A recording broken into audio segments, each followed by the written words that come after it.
Hey friends, we're out and about today. K&F Concepts recently reached out to me and asked me if I wanted to review one of their new combination filters, and that is what we're doing today. So this is the K&F Concept Nano X series range, and this is their Black Diffusion and Variable ND combined filter.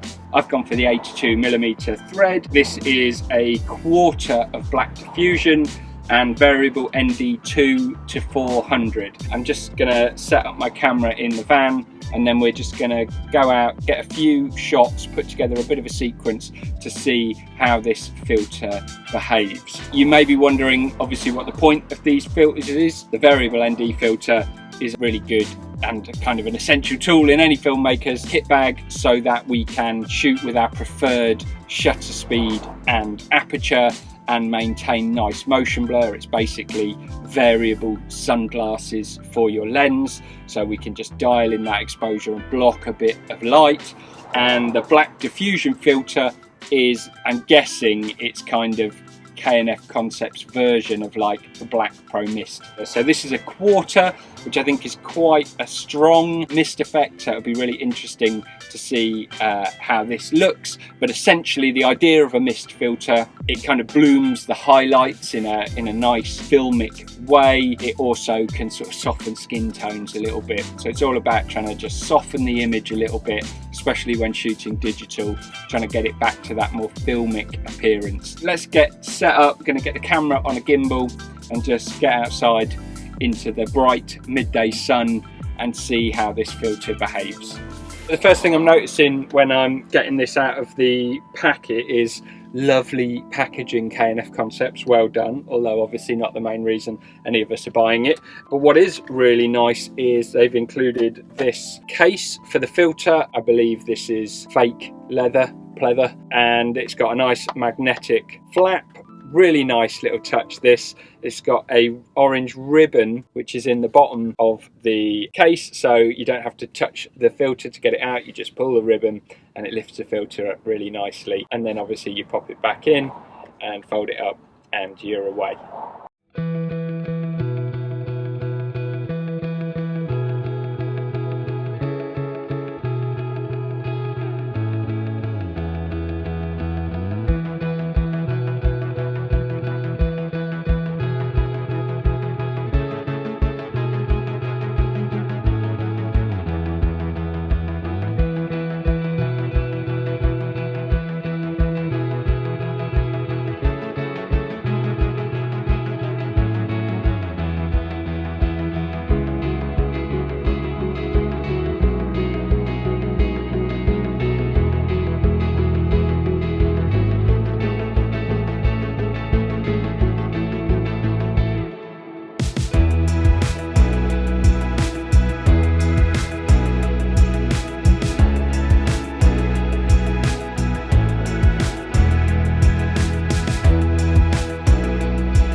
Back in the van now. We've just shot that short sequence, and whilst I haven't got the footage home and reviewed it on the big screen, there is definitely some usability things that I just want to bring to your attention about the filter. The first thing is that the build quality is really nice. The threads seem super smooth, didn't have any problems putting it onto this lens. I'm using a really cheap step-up ring as well, because this lens is the Sigma 24mm prime and it's a 77mm thread, so I've stepped it up to 82mm for this. So I didn't have any problems with the threads, it went on nicely. Obviously you always have to be careful, don't you, with these screw-on filters, but in general it seemed really nice to use. Secondly, I really like the orange tab that's included. It's really nice and tactile. You can sort of judge where your ND is based on where the tab is, so at a glance you can kind of judge how much ND you've got on your shot, which is really nice. One thing I really wish that this filter had hard stops. So it's ND2 to ND400 and it's clearly marked along the edge of the filter that it's got little white markings for where you are in the range, but you can go beyond that and spin all the way around, so you can go from 2 to 400 and then keep going all the way around until you get back to ND2, which is fine, but I don't love it. I much prefer to know that I'm at the extent of the filter and have a hard stop. Now I've got another K&F variable ND filter, albeit not a black diffusion filter, and that has hard stops, and I've just got so used to that. And it also means you never get that horrible X pattern. Now on the box for this filter it clearly says that there is no X pattern, and whilst that is true, if you're operating within the marked range of the filter, there definitely is an X pattern if you go beyond that. So you just have to be a little bit mindful that you're always using the filter within that marked range on the edge of the filter. One other thing to mention is the resistance of changing the NDs.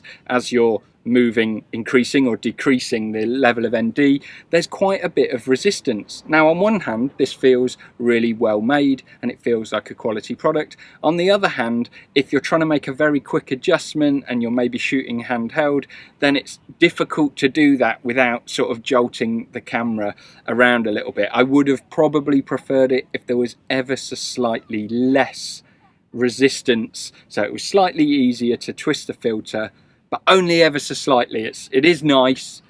It's a minor gripe, I guess.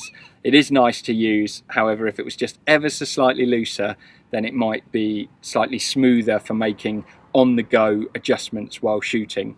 And who knows, maybe it will ease up over time and loosen off. So maybe the filter that I'm comparing it to, which is this K&F Concept Variable ND, maybe this was stiffer when I first got it and it's just eased off ever so slightly. So who knows, but just worth noting.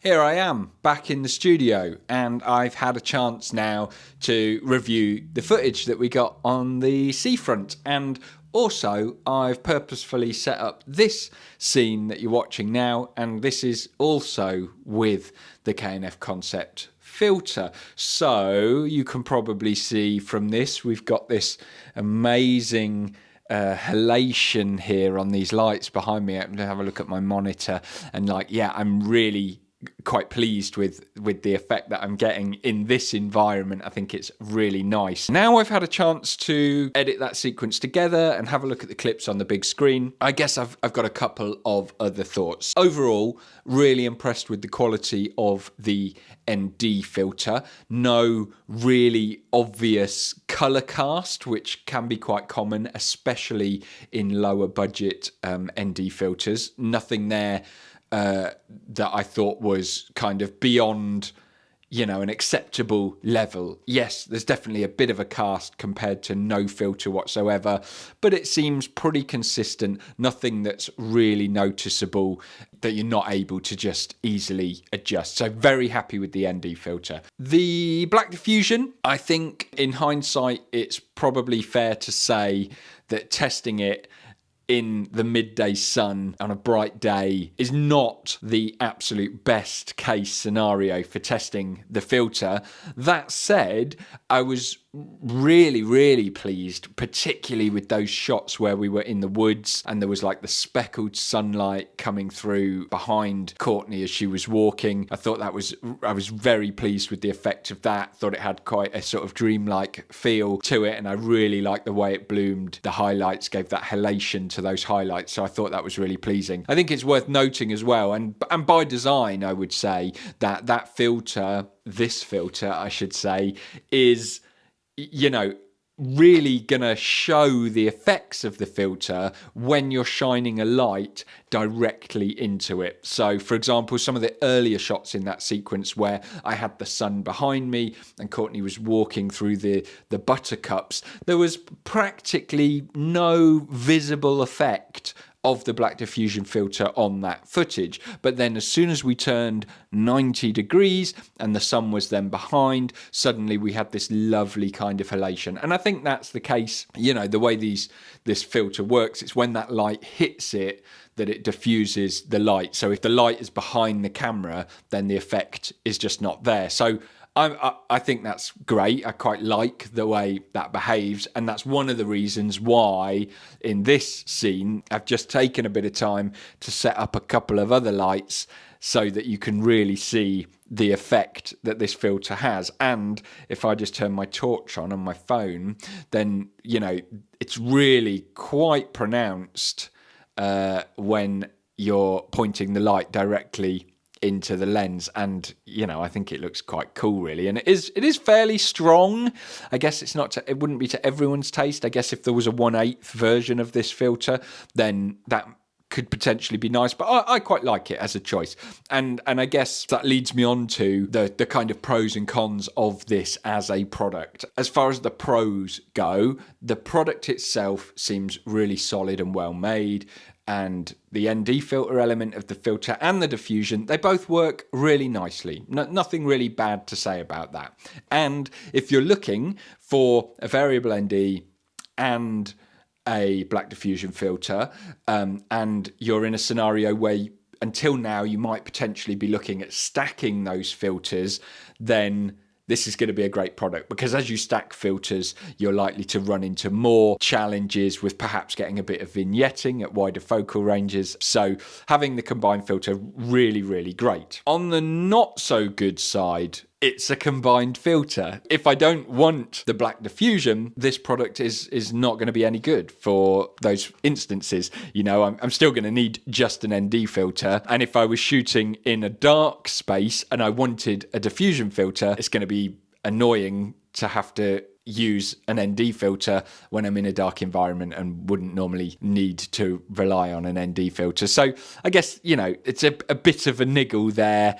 It's kind of a blessing and a curse that it's two in one. Whereas obviously if it was two separate filters, you have a little bit of versatility, but you do have some additional challenges that come with that. That said, one other thing to mention as well, all of that sequence that I shot on the seafront, I shot at 50 frames per second. So my shutter speed for that was 1/100th. And yes, it was very bright outside, and for most of it, I was maxing the ND filter, ND400, for most of those sequences. Slightly less in some of the shade in the wooded area, but when we were out in the sunlight, we were maxing out the capabilities of the ND filter of this particular filter. So if I'd have wanted to shoot at 24 or 25 frames per second, this filter wouldn't have blocked enough light for those instances. But, you know, I'm not saying that as a con, more as just an example of usage. If you were shooting normal frame rates and you were out in the sun like we were, and that's something you do regularly, you'd obviously be looking at like a 5 to 9 stop filter or something instead of 2 to 4 stop. So just something for you to bear in mind. I guess I haven't mentioned price, have I? This filter is not a budget filter. It's not as cheap as you can go, but it's nowhere near as expensive as something like the Moment filter or the Polar Pro Peter McKinnon variable ND with the black mist. They do a similar one. It's about half the price of those options. So it's still a chunk of change if you're investing. I think it's a nice amount of money, actually. I think it's a good amount of money to invest, and you're getting something that's usable and doesn't fall foul of the usual issues that people complain about with super cheap filters, like just awful color casts or jammy threads and stuff like that. So yeah, for me, this filter gets an absolute thumbs up, and I look forward to giving you all lots of halation in the highlights in future videos to come. So that's it for today. If you want to check out the filter, there's links down in the description, so check them out. And other than that, I'll see you next time.